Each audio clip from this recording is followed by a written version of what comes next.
Terminamos ya casi este mes de noviembre con un nuevo Encuentros con amigos de Librerías Paulinas. Hoy acompaña a nuestro compañero Jorge, Olga Cebrián, para dialogar con él sobre su libro Desierto, publicado por la editorial San Pablo en su colección Adentro. Damos la bienvenida a Olga y también las gracias por dedicarnos a todos este rato de su tiempo. Muchas gracias, Olga. Muchas gracias. Muchas gracias, Olga, por haber venido, por estar aquí. Y bueno, la primera pregunta es un poco para introducirnos en el tema. ¿Por qué, si no vamos nosotros al desierto, viene el desierto a nosotros? ¿En qué momento viene el desierto y con qué propósito? Bueno, gracias, Jorge, Teresa y a Paulinas por invitarme. Bueno, yo creo que esta pregunta está casi contestada, ¿no? El desierto, la aproximación que yo hago en el libro hacia el desierto, aunque es una aproximación espiritual, también es una aproximación psicológica, ¿no? Desde un lugar del desierto interior, una aproximación también terapéutica. Entonces, el desierto es el dolor, es la vida, es el caerme del caballo, es que me pasen cosas, ¿no? El desierto es eso, es estar vivos, ¿no? El estar vivo es como una predisposición ya innata al desierto, al dolor, a tener un duelo, a recibir una mala noticia, a tener una enfermedad, a ver sufrir a alguien que quiero. Entonces, el desierto está ahí, ¿no? Sí, siempre está ahí, ¿no? Es algo que... es la vida. Y no es tanto que venga como que hay que saber mirarlo, hay que saber entenderlo cuando Exacto. está. Sobreviene a veces, Sí. ¿no? Decimos, me ha venido una mala, me ha llegado una mala noticia, o me ha llegado, ¿no? Pero está ahí en la condición humana, que es la de todos. Pero sí que cuando viene y arrasa de alguna manera es como despojarnos de todos los añadidos, de todas las cosas que habíamos ido construyendo, esa especie de caparazón de seguridad, ¿no? Y es un poco un viaje a la esencia de lo que somos, un mirar qué es lo que se mantiene un poco en el tiempo a pesar de todos los cambios, de todo. Y en ese sentido, ¿por qué muchas veces tratamos de añadir tantas cosas a la vida y huimos un poco de ese viaje a la esencia? ¿Por qué nos da tanto miedo esa realidad de lo que somos? ¿Por qué nos da tiempo? ¿Por qué nos da miedo esa realidad, no? Sí. Es que nos da miedo la realidad. A mí por lo menos, ¿no? O sea, cuando yo escribí el libro, que por supuesto pedí que me acompañaran 17 personas maravillosas porque yo sola no sabía. Es un viaje en grupo. Es un viaje coral, es un viaje en grupo, un desierto grupal, ¿no? Bueno, una de las cosas en las que nos damos cuenta al leer desierto es que el desierto es igual para todo el mundo, ¿no? Aunque cada uno lo viva con su propia intensidad o con su significación del desierto, da igual ser cristiano, que ateo, que sufí, que hermano de Foucault, que profesora de yoga, que cantante, el desierto está ahí para todos, ¿no? Es la experiencia de desierto.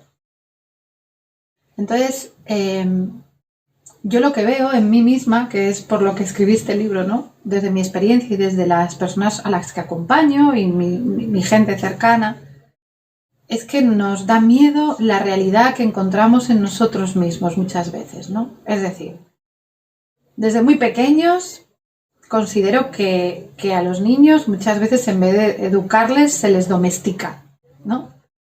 Y entonces se nos han dado unos mensajes, no hay que ser bueno, no hay que llorar, a los hombres se les decía que no lloraran, a los de antes, los de ahora ya, los niños ya lloran mucho. Y entonces se nos han dado como unos introyectos, unos mandatos y en los que nos hemos configurado una identidad en la que nos hemos alejado también de una parte nuestra muy genuina y muy humana, que es lo que Jung llamaría la sombra, ¿no? Que en terapia trabajamos para integrarla, pero que también nos habita. O sea, nosotros no somos solamente bondad, generosidad, humildad, somos egoísmo, somos celos, somos envidia.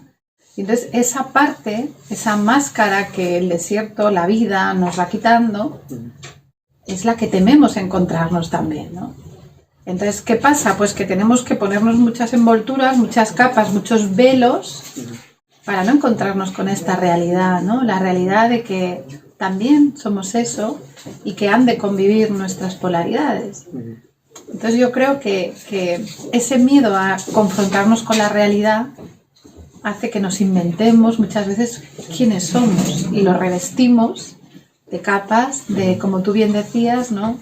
De cosas, de ruido, de personas, de momentos, porque a veces no aguantamos la soledad, no aguantamos ese estar con nosotros. Esa imagen, ¿no? Que vamos construyendo Claro, de nosotros mismos. de niños buenos, que no nos hemos permitido muchas veces ser humanos. Y en la humanidad está el error y el horror, ¿no? También. Y se puede construir algo bello también desde esa aceptación. Se puede por lo menos sí, construir más desde la esencia, desde la honestidad, desde viajando un poco a esa esencia. En ese sentido, por ejemplo, luego la humildad cobra un nuevo significado, ¿no? En relación con el desierto. Porque ya no es tanto un poco la autoafirmación de nuestra identidad, de esa imagen que nos construimos, como a veces un poco una disposición al desierto, a una disposición a la vida, a esa realidad que nos va a tocar, que nos va a manchar, por así decirlo, y aceptarlo como algo que nos va a llevar a estar más en conexión a ser más honestos con nosotros mismos, a estar más en conexión con nuestra esencia, ¿no? Así es, sí. Sí, porque me preguntabas también por la esencia. Por supuesto, o sea, nosotros somos luz y somos oscuridad y somos todo, no hay dualidad. Y esto es así, ¿no? Entonces, el habitar el desierto de manera voluntaria o porque te sobreviene un desierto, ¿no? Habitar el desierto de forma voluntaria es elegir retirarme y hacer un desierto, ¿no? Que pasa por estar en soledad, en silencio, con ciertas renuncias a ciertas comodidades, estar a solas conmigo, con mi cuerpo, que es mi presente, es que mi cuerpo no me engaña, si esto me duele, me duele, la historia que yo cuento del dolor es otra, ¿no? Y en contacto con una parte muy esencial y muy pequeñita de mí, pero que es muy grande, que es la respiración. Entonces, hacer desierto de manera voluntaria es encontrarme y una y otra vez con mi esencia, ¿no? Que es respirar, que es lo que me une a la vida. Respirar mi lado oscuro y respirar mi lado luminoso. Es como respirar la vida, integrarlo para que, como tú bien dices, aceptemos que somos reales, que somos verdad, que somos de carne y hueso. Pero que si yo lo soy y tú lo eres y ella lo es y Teresa lo es, todos lo somos, ¿no? Hay espacio para la comunicación. Eso es. Entonces, se desvela una verdad. Es la vuelta a la esencia, ¿no? A lo más esencial, a lo más primigenio, ¿no? Que es esto. Entonces, conectando con lo que dices, no se puede conectar con la verdad o no puedo andar en verdad, ¿no? Por parafrasear a Teresa de Ávila, sin humildad. La humildad es eso, ¿no? El humus, lo hemos oído muchas veces, el humus, que es la tierra, ¿no? El contacto con la tierra, con el humus, es el contacto con la verdad, con la realidad. Y esa es la humildad. En realidad, yo creo, a mi modo de ver, que me preguntas, ¿no? Yo misma he confundido la humildad mucho tiempo con una suerte pueril y pequeña de humillación o de servilismo, ¿no? Ay, es que yo soy muy humilde. El que es humilde no lo cuenta, ¿no? Yo creo que la humildad es... Que se aprende también como algo necesario. Exacto. Antes que como algo voluntad, ¿no? Que Claro. viene de la voluntad. Sí. O sea, la humildad es como un don también.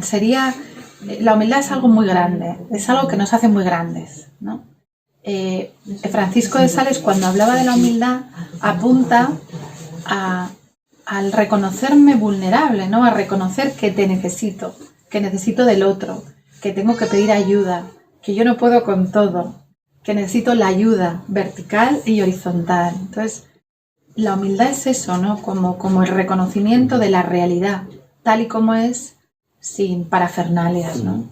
Y la humildad, pues a veces la entrenamos con la meditación. Yo me arrodillo en el suelo, me siento o me siento en una silla con una conexión radical con la tierra, ¿no? Con lo real. Pero si no la entreno yo, ya se encarga la vida de entrenarme a golpe y porrazo, ¿no? Sí. Sí, es un poco también eso, es como... A veces en ese viaje a la esencia, en ese darnos cuenta de que pues a lo mejor no podemos serlo todo, ni podemos ser la cosa que querríamos, ¿no? O incluso a veces no podemos por nosotros mismos superar nuestros defectos. Es una especie como de pedir a Dios o de pedir que, en esa propia aceptación de nuestras limitaciones, de entender que necesitamos algo mayor que nosotros mismos para recorrer un poco ese camino.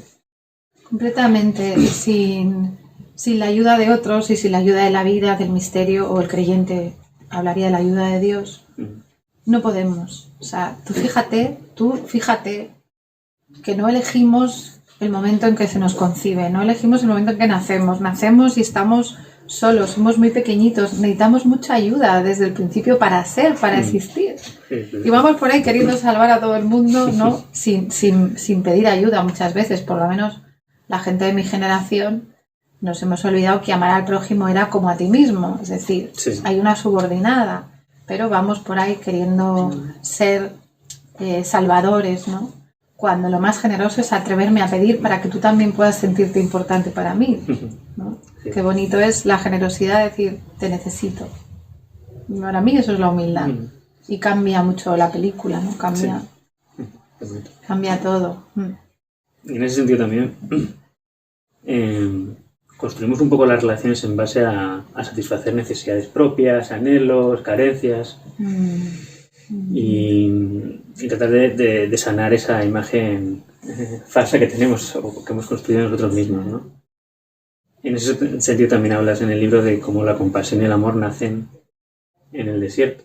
Entonces, ¿por qué es en ese sentido el desierto donde nace verdaderamente la compasión y el amor?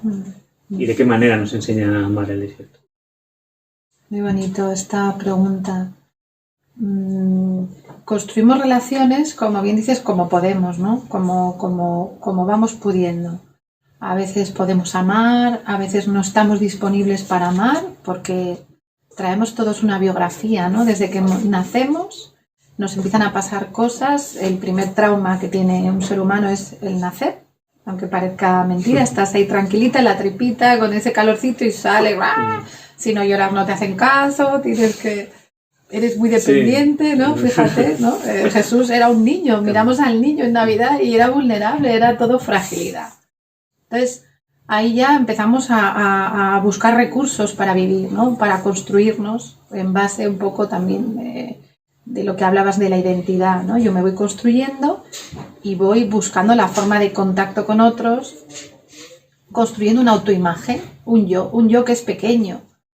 ¿Qué pensará Jorge si yo llego 10 minutos tarde? ¿No? Bueno, yo llego 10 minutos tarde porque no he podido llegar antes, ¿no? Imagínate. Entonces, nos ponemos mucho en el otro, pero no desde la alteridad real, sino en el... Es la preocupación por el... Exacto, porque me miro a mí. Entonces, ¿qué pensarás tú de mí? Entonces, esto hace que construyamos muchas veces relaciones desde lugares que no son sanos para nosotros ni para los demás, pero es pura supervivencia, es nuestra bendita humanidad, ¿no?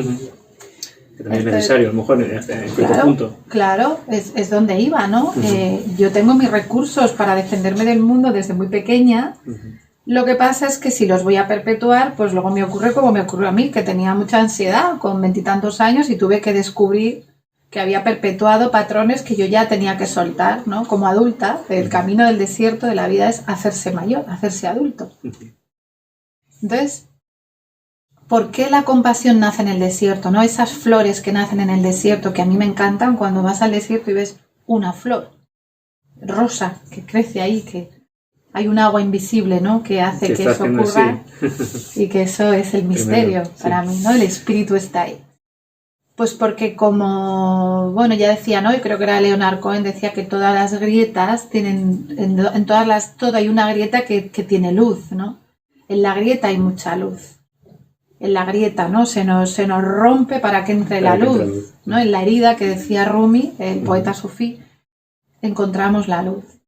Entonces, la forma de encuentro que creo que tenemos más sublime entre las personas es reconocer la humanidad compartida que tenemos todos, que para esto además el budismo ha apuntado muy bien, incluso sacando terapias concretas centradas en el cultivo de la compasión y que coinciden con Jesús perfectamente, ¿no?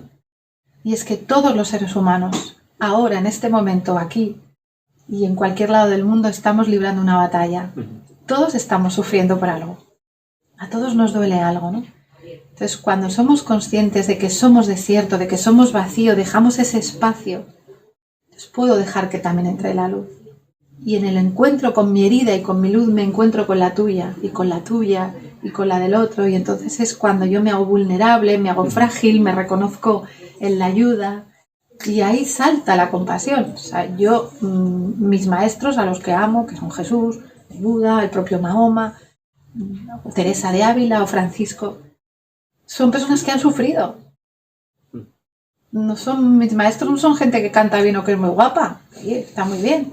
Son personas que han conseguido atravesar su desierto, atravesar su herida, como redimir, ¿no? Y eso es una persona a la que puedes amar, alguien que ha sufrido mucho y que ha salido del infierno y del desierto, ¿no? Y donde se desarrolla la humanidad, ¿no? También, entendida como... Eso es. Porque todos estamos igual de fastidiados, con diferentes niveles, pero todos, hasta nuestro enemigo, está sufriendo, ¿no? Todo lo que tocamos y hacemos depende de otros. Hay una gran interconexión de unos con otros. También el sufrimiento son... Bueno, desde el punto de vista creyente también se ve como... No tanto como obstáculos, sino como oportunidades, ¿no? Luego se puede entender así. Sí. Como oportunidades de has estado hasta este punto construyendo algo falso, déjame que te lleve por otro lado. O eso es la realidad, siempre lo que tú dices es la realidad propia llamándote, exacto, avisándote, ¿no? Te confronta, pero te confronta porque realmente si quieres construir desde la esencia, o sea, necesitas ir a la esencia. Sí. Y necesitas no... Sí. Entonces, sí, en eso coinciden todas las tradiciones de espirituales y sabiduría y las religiones, que el dolor es un camino también para la cruz, tiene la otra cara que es la luz, ¿no? Y esto es una gran llamada, ¿no? Ya que tengo que sufrir, ya que hay dolor, hago algo con ello, ¿no? Y está bien fe de alguna manera, porque es entender que detrás de eso es la esperanza de creer que detrás de ese sufrimiento hay una verdad, hay un bien, hay algo último a lo que tenemos que llegar.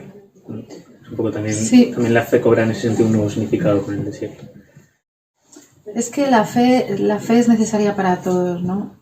La fe, incluso si te vas a buscar una etimología al griego, hablan de pistis, ¿no? Como de confianza. La fe es confianza. Es la confianza en la vida, ¿no? Decir un sí a la vida, un sí a lo que hay, la confianza en Dios, sí. Dios Padre, Dios Madre, que hay una misericordia detrás de todo lo que pasa, ¿no?